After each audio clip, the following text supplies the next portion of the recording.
Un matin d'hiver à Saintré, 2200 habitants, à une vingtaine de kilomètres de Rennes. Pour la journée. Servane, qui possède la seule licence taxi de la commune, vient chercher Yvette chez elle pour la transporter à la résidence Kérélis de l'Ermitage, qui accueille à la journée des personnes atteintes de la maladie d'Alzheimer. On y va.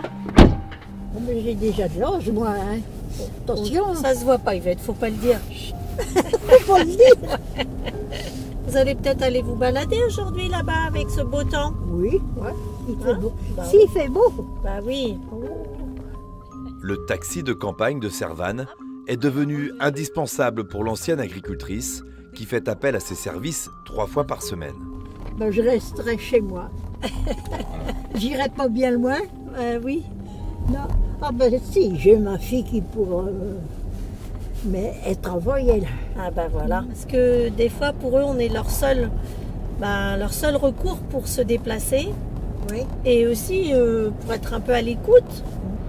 Et les demandes sont diverses. En fait, on peut emmener les gens simplement faire leurs courses, Oui. voilà, se promener. Oui. Et d'autres, eh ben, malheureusement, on les emmène dans des milieux qui sont des fois pas très agréables, Non. comme les hôpitaux, les... Ouais. Voilà, c'est ça. Vous n'avez jamais conduit, vous, Yvette? Non. Non. Pas de permis? Non. Pas de voiture? Non. Rien. Des bonnes jambes, Oui, voilà, c'est ça. Oui. c'est ça. Voilà, heureusement, on va avoir une dame. Servane est devenu artisan taxi il y a 4 ans, après une vingtaine d'années passées dans le médical. Ah, déposé pour la journée. On reviendra ce soir à 17h. Je travaillais en pharmacie. Et ben voilà, il y a des choses qu'on revoit, qu'on entendait parler déjà au comptoir de la pharmacie et qu'on reparle avec les patients là, sur les traitements, les prises en charge. Je parle toujours médicaments avec certains. Je quittais un peu la pharmacie dans le but de me dire bon, je vais passer un peu plus de temps à la maison avec ma famille, tout ça. Et en fait non, c'est tout le contraire. Je fais 2 fois plus d'heures par semaine, mais c'est différent. C'est pour nous. On les gère comme on veut. Voilà. Si on est 1 heure sans client, eh ben on peut voilà, faire autre chose. Voilà, passer quelques coups de fil, faire quelques courses. Enfin, mais on a une amplitude horaire qui, c'est sûr, est différente de la pharmacie. Et la Saintréenne a rapidement développé sa petite entreprise en achetant une seconde licence taxi, sur Rennes cette fois. Elle a donc recruté une conductrice et son mari comme conjoint collaborateur. Rennes, c'est beaucoup plus cher, mais c'est beaucoup plus varié, quoi. Rennes, il faut compter 130, 140 000 euros. On a toujours moyen de compléter nos journées. Si malheureusement on n'a pas beaucoup de médical ce jour-là, bon bah on va sur l'aéroport, la gare, on complète nos journées comme ça. Si Yvette est sa cliente la plus âgée, Servane enchaîne maintenant avec le plus jeune, Maëlle, 2 ans, qu'elle vient chercher chez son assistante maternelle pour la mener à une séance de kiné dans un cabinet rennais. On va aller voir qui? Cécile? Ah bon? Donc des fois si le trajet est un peu trop long, il faut chanter, voilà, mais c'est sympa. Durant le trajet, la maman du petit prend des nouvelles au téléphone. Tout va bien, Ok. il n'a rien dit du Parfait. tout. Je vous souhaite une bonne journée du Oui, coup. à vous aussi, merci Aline, bonne journée, à bientôt. bientôt, merci, au revoir. Honnêtement, ça fait vraiment plaisir en fait que les parents nous fassent confiance à ce point. Et donc au début, la maman ou le papa assurait les transports avec nous. Et je pense qu'ils se sont rendus compte qu'on pouvait gérer seul. Donc voilà, maintenant c'est que du bonheur. Nous emmenons Maëlle tout seul. Servane fait partie des chauffeurs de taxi conventionnés par la caisse d'assurance maladie d'Ille-et-Vilaine pour transporter des malades assis vers leur lieu de soins. Ces patients n'ont donc rien à payer. Dans le cas de Maëlle, si le compteur affiche plus de 100 € pour l'aller-retour Saintré-Rennes, ce n'est pas la somme que Servane va toucher de la sécurité sociale. Ah non, pas du tout. Non, non, là on a une prise en charge donc sécurité sociale à l'aide d'un bon de transport. On va facturer un aller et un retour. Ça coûte à peu près à la Sécu une 60aine d'euros. Voilà. mon chiffre représente à peu près 95%, 90, 95 du médical. Hop. Des journées bien remplies pour Servane au volant de sa voiture électrique, avec laquelle elle parcourt en moyenne 350 km par jour, dans un tout petit périmètre, en toute liberté. L'artisan taxi de Saintré ne regrette pas sa reconversion.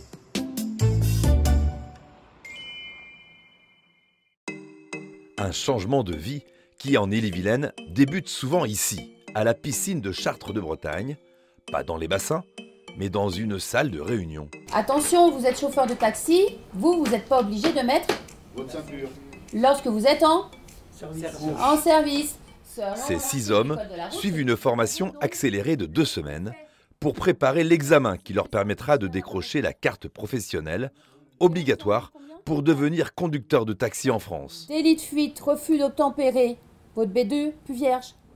Et ils s'accrochent, car la plupart n'ont plus l'habitude de rester concentrés, assis, 7 heures par jour, à réviser la réglementation locale, la gestion ou encore le code de la route.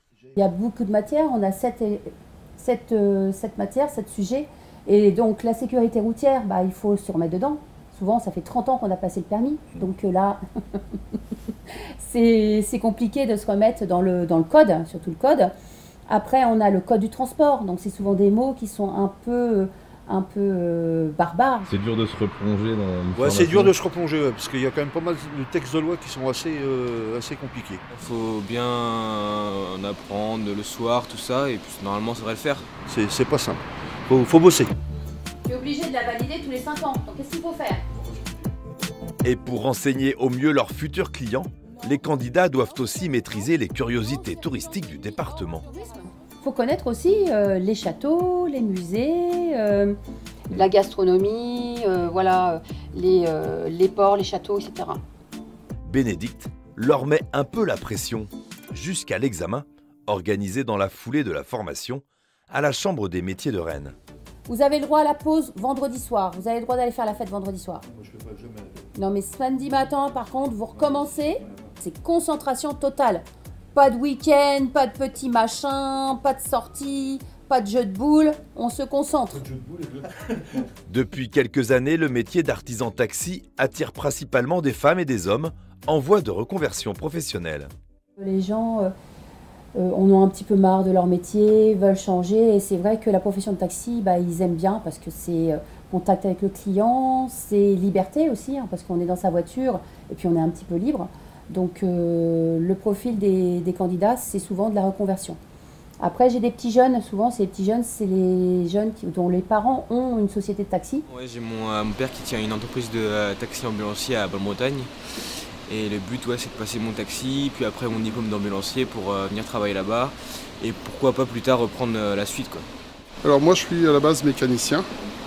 Un mécanicien en cycle moto et motoculture. Parce que moi ce qui m'intéresse c'est de faire la formation taxi et ensuite la formation auxiliaire ambulancier.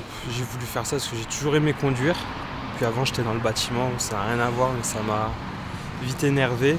À l'avenir si je peux monter ma boîte, carrément. Alors moi actuellement je suis en reconversion professionnelle, donc j'ai mon diplôme d'auxiliaire ambulancier et donc je passe le taxi pour exercer mais en tant que salarié. Thierry est déjà artisan, mais boulanger, près du Mont-Saint-Michel. Je souhaite me recycler, je n'ai pas envie de finir ma carrière comme boulanger. Pourquoi? J'en ai un peu marre de me lever toutes les nuits à 2h30, c'est un peu pour ça. Et je pense qu'il y a un manque aussi de taxis et de transport de personnes pour le tourisme sur le Mont-Saint-Michel. Christophe, lui, travaillait dans l'industrie, mais il s'est coupé les doigts dans une machine. Après plusieurs opérations de greffe, il les a retrouvés et a été embauché dans une société de transport où il assure des trajets vers les instituts médicaux et éducatifs, les IME. Ils m'ont remis mes doigts de façon à ce que je puisse prendre un truc cylindrique. Et du coup, même en boîte manuelle, je peux conduire. Moi, j'ai été invalide pendant 4 ans. Par chez moi, j'avais pas de transport pour aller faire mes soins et tout. Donc, je me suis dit, c'est là-dedans qu'il faut que je me lance. Mon patron a considéré que je faisais du bon travail et du coup me récompense avec cette formation-là. C'est bon? Ou je revois?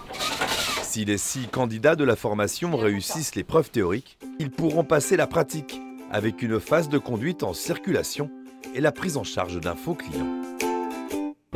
David Chaban est passé par là il y a quelques mois, lorsqu'il a quitté Paris et son métier de garde du corps au ministère des Armées pour devenir taxi sur la côte d'Émeraude, à Dinard. Avec mon épouse, donc, on a vécu 16 ans à Paris. Et donc voilà, j'ai préféré prendre ma retraite, faire autre chose, être à mon compte. Et il n'y avait qu'un seul endroit où je voulais venir, c'était sur la côte d'Émeraude. Voilà, ma femme est Malouine. Et effectivement, il y a pire comme bureau de voir tous les jours la mer, quel que soit le temps. L'ancien gendarme a débuté sa nouvelle vie professionnelle en octobre 2022. Il a vite fallu se mettre dans le bain. J'ai connu le rush de la route du Rhum. J'ai attaqué le 7 octobre 2022, donc quelques jours avant la route du Rhum, donc avec aucune expérience du métier de taxi, au moins 150 appels dans la nuit, des coups de téléphone en pagaille, baptême du feu, et le samedi, donc le lendemain, pareil, voire pire. Mais après la tempête de la route du Rhum, l'activité de David a connu le calme plat. Franchement, j'ai fait des journées à zéro, c'est-à-dire 0 appel et aucune course. Mais petit à petit, le fait déjà de travailler tous les jours, de me faire connaître par les amis, le bouche à oreille fait son effet. Donc je savais qu'il y avait la période un peu plus calme, à partir de novembre jusqu'à février, mars. C'est surtout lié au tourisme. En cette matinée de janvier, David n'aura transporté qu'un seul client.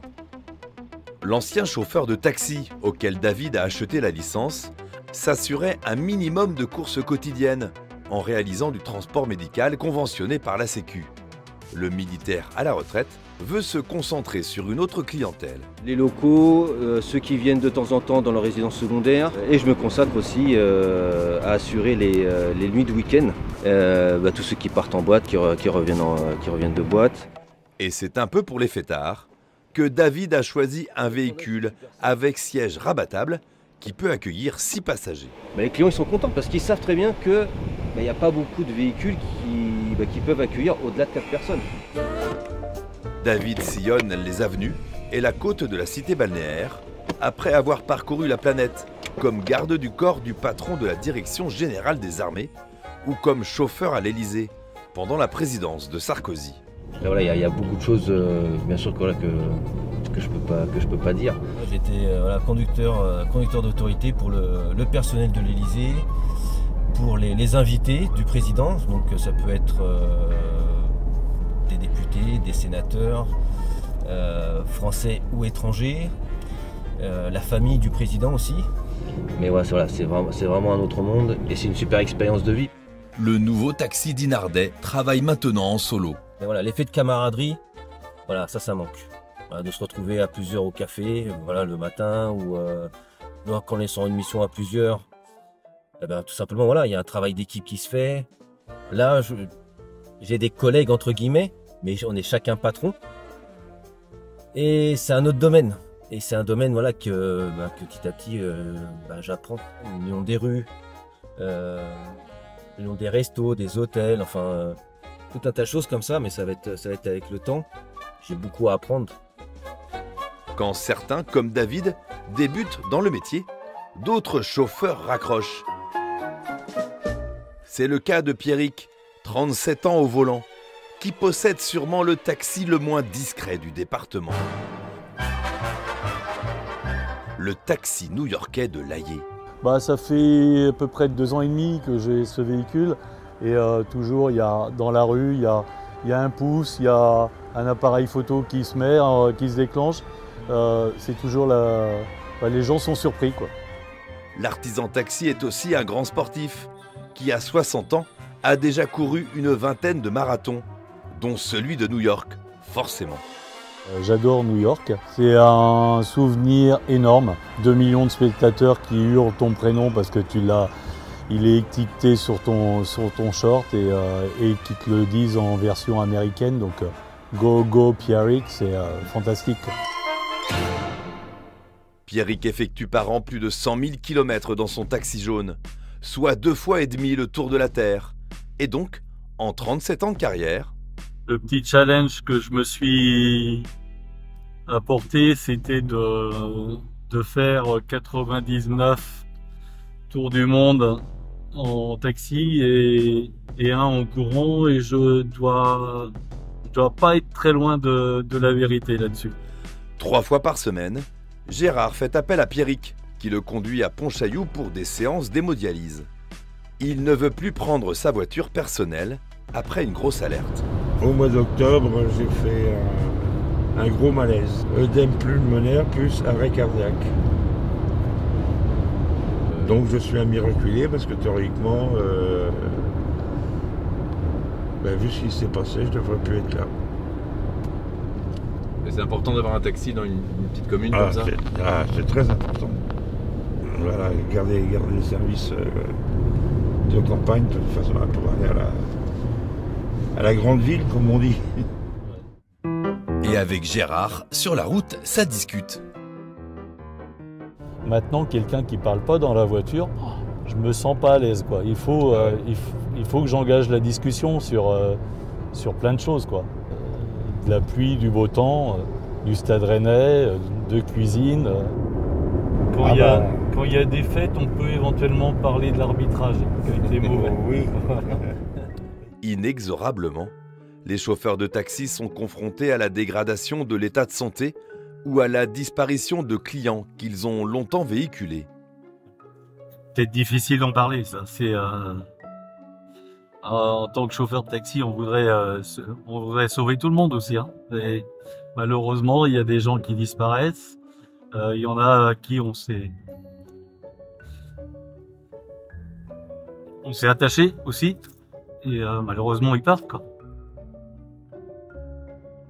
Et c'est à travers une poupée posée sur son tableau de bord que Pierrick a une pensée quotidienne pour une collègue. C'est une collègue malheureusement disparue qui me l'a offerte il y a... je crois que c'était en 1991. Et donc du coup, à chaque fois que je change de véhicule, elle sera toujours là. Dans quelques jours, Pierrick fera donc sa dernière course et raccrochera les clés de son taxi jaune. Moi, je me sens bien, mais j'ai hâte de prendre des vacances parce que j'en ai pas beaucoup pris dans toute ma carrière, et donc j'ai besoin de souffler, buller un petit peu sous les cocotiers, ça peut être pas mal. Pierrick a trouvé un successeur qui a racheté sa licence sur l'Allier et son précieux fichier client, mais le nouveau retraité va garder son taxi jaune. J'ai eu la première, c'était une GS Break. Après, je suis passé à des BX Break chez Citroën. Et par contre, celle qui aura marqué les esprits, je crois que c'est la dernière.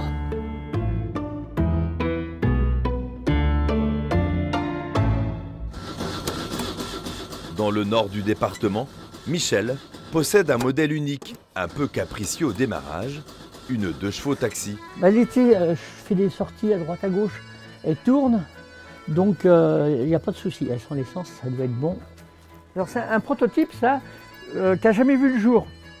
Il y a eu 3 modèles de fait en France. L'ancien artisan taxi de Saint-Coulon a reproduit ce prototype proposé par Citroën dans les années 50, lorsque la mairie de Paris a voulu uniformiser les taxis de la capitale. Mais l'autorisation de circuler ne lui fut pas accordée. Parce qu'à cause de la capote, il n'y avait pas de ceinture de sécurité. Donc ils ont refusé le prototype et donc ça n'a jamais vu le jour.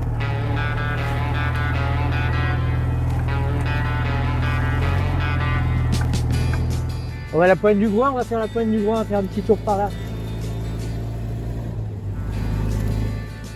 La 2 chevaux, tout le monde la connaît dans le coin. Quand ils ne la voient pas, ils me disent « T'es malade, t'as un problème ?» Là, ils m'indiquent un bon 70, on doit être à un bon 50, quoi. Et là, je suis à fond, hein, ça monte un peu. On a le temps de voir le paysage. Alors, on a la chance aussi de pouvoir travailler dans ce métier dans des super décors. Les taxis de ville, c'est une chose, mais les taxis de campagne, moi, je vois, j'ai eu des Japonais qui m'ont envoyé des cadeaux du Japon parce que je leur ai fait découvrir un petit peu des choses qu'ils n'avaient pas l'habitude. Les cadeaux que Michel préfère sont ceux qui lui rappellent sa vie d'avant. Car chez lui, des taxis, il y en a partout. En poster, en miniature, sur des plaques, dans son salon et même dans la chambre de sa fille. Elle me dit, papa, je ne peux plus supporter tes trucs, mais je ne sais pas où les mettre, c'est ça le problème. Michel a acheté la licence taxi de Saint-Coulon au début des années 80. Parce qu'avant de faire ce métier de taxi, j'étais camelot. Alors évidemment, vous imaginez que j'avais déjà le bagou pour faire le métier, quoi. C'est pas facile quand on démarre dans une petite commune. Et puis placé ici, j'étais un peu éloigné de tout le monde, hein. Donc après, il a fallu faire sa place. Puis après, je me suis fait mon trou, je me suis fait connaître. Et puis le service était peut-être différent des taxis des grandes villes. Et ça aussi, ça a été ma force. J'ai pas trop connu les samedis, les dimanches, la vie de famille, on a beaucoup pâti, hein. À ses débuts, Michel acceptait toutes les missions, livraison de colis, trajets longs ou excursions privées à la demi-journée pour les touristes étrangers. Les pêcheurs à l'époque du coin, ils allaient à Terre-Neuve, donc il fallait les emmener à Bordeaux, à Boulogne. C'était des kilomètres là. Et puis après, je me suis un peu spécialisé, parce que j'aime bien bouger, dans l'excursion.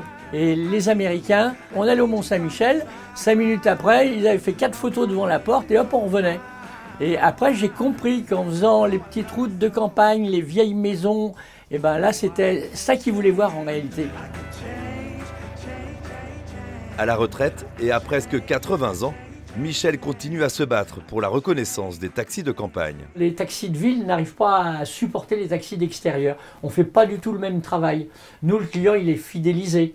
Le client, il nous connaît, il connaît nos habitudes. Et souvent, quand vous arrivez, allez, rentrez, prenez un petit café. Mais il y en a beaucoup, c'est tutut, ils arrivent devant le bistrot ou l'hôtel. Le client, il doit être à la disposition du taxi. Moi, je dis, c'est l'inverse. Le taxi, il est au service du client, ce qui est tout à fait différent. Il est en ancien franc encore. Les euros, aujourd'hui, ça correspond pratiquement à la somme, sauf que c'est pas la même valeur, hein. Et 2 €, ça fait combien en anciens francs?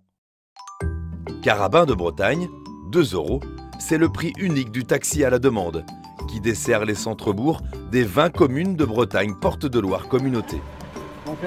Exemple, avec ce couple récemment installé à la Couillère, qui ne possède pas de voiture, mais qui utilise le dispositif Tadilib pour visiter les communes voisines. Cette fois-ci, on va à donc notre destination. Grand Fougeray, on m'a dit. Grand Fougeray, voilà. Voilà. Aujourd'hui, c'est Grand Fougeray. Ouais, hier, c'était Bain-de-Bretagne. Et après, on continue. C'est bon la campagne, mais la voiture, elle est devenue indispensable. Ouais. Pour l'instant, c'est une bonne solution de dépannage. Voilà. Avec 2 €, on peut voyager, on peut visiter les communes, la communauté des communes. Les usagers de ce service communautaire versent donc 2 € par trajet, 1 € pour les bénéficiaires des minima sociaux et les demandeurs d'emploi. Ouais, c'est symbolique plus, quoi. Comme tous les mardis, les jeudis, vendredis, on emmène au resto du cœur ou à l'épicerie sociale. Ce sont souvent des gens qui donnent qu'1 €. C'est en 2017 que Bretagne Porte de Loire Communauté a lancé ce service de transport à la demande, auquel elle consacre 100 000 € par an. Car c'est elle qui règle le reste à charge aux compagnies de taxi, au-delà des 2 € versés par les usagers. Et le service Tadilib, ça s'adresse plutôt à un public non motorisé, un public plutôt personnes âgées, personnes à mobilité réduite. Le constat, c'est simple, hein, on est un territoire très rural, avec des distances assez importantes entre les communes les plus éloignées, qui sont peut-être les plus petites communes aussi, et les pôles centres, comme Bain-de-Bretagne, le Grand Fougeray. Là, on va surpenser l'hôtel au Merle, un petit village. On prend une dame pour aller à l'accueil de jour Bain-de-Bretagne. Après quelques années de rodage, Tadilib rencontre maintenant un vrai succès. Il y a de plus en plus de personnes qui utilisent ce service. On était à peu près 3700 trajets en 2018. Là, actuellement, en 2022, on est plus sur du 7000 trajets et 8000 personnes transportées. les taxis Bénais ont été choisis, après un appel d'offres, pour assurer les trajets du taxi à 2 €. Chaque jour, Anne, à l'accueil, reçoit les réservations des usagers, effectuées la veille, avant 17 h. Quarantaine. Ah oui? Ouais. Rien que pour aujourd'hui? Oui. C'est une bonne journée. Ça va. On va dire que c'est 10-15% de notre chiffre d'affaires. Mais voilà, c'est un bon marché, mais il faut beaucoup de moyens. Et surtout une souplesse d'exécution. Et depuis quelques mois, le système rencontre un certain succès auprès des plus jeunes, collégiens et lycéens de Bain-de-Bretagne, ravis de rentrer chez eux en taxi, comme Manon qui habite Chanteloup, à 18 km. Je le prends 2 fois par semaine à peu près. Alors, pour aujourd'hui par exemple, pourquoi? Parce que je finis 1 heure plus tôt les cours. C'est pratique au moins, même pour... j'ai pas besoin d'attendre le bus et je peux réviser plutôt chez moi ou me poser. C'est vrai que ce public n'était pas dans notre public cible au départ. Effectivement, ils sont non motorisés, donc ils rentrent dans le cadre. Mais nous souhaitons vraiment réfléchir à mettre en place autre chose pour ce public.